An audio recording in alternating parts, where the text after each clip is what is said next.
For NJ Advanced Media, I'm Connor Hughes. Well, the Jets' 2017 season is 3 games old, and while there is still a lot of time to go and certainly a lot of things can change, at this point, I think it's getting to the point where it is safe to say that their quarterback Josh McCown has really been everything the Jets could have hoped for and more to this point. You know, this offseason, the Jets were in desperate need for a veteran quarterback. They just let Ryan Fitzpatrick go. They had just Christian Hackenberg and Bryce Petty on the roster, and they needed a guy that they could bring in here to this team that could be a leader in the locker room, a guy for Christian and Bryce to look up to, and then also somebody that could keep the offense functioning in case those 2 young guys just weren't ready to play yet.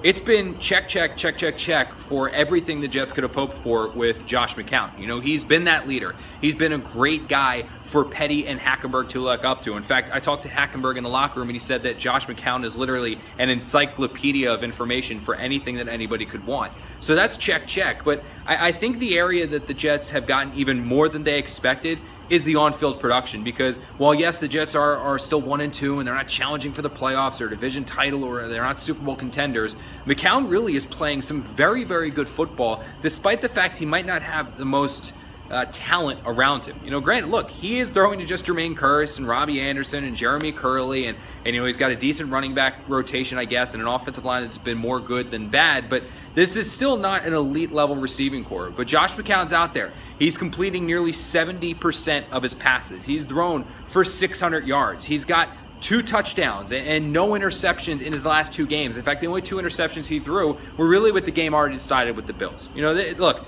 the Jets have not had competent quarterback play for a very long time, absent probably a 7 or 8 game stretch from Ryan Fitzpatrick in 2015. So for them to bring in a guy off the street, to bring in a 38-year-old guy and put him on a team that really doesn't have that much offensive talent and get this much out of him and this much in return, both on the field and off the field with his leadership, I really think the Jets have gotten themselves quite a addition in Josh McCown, and he might be one of the best free agent signings they made this offseason. For NJ Advanced Media, I'm Connor Hughes.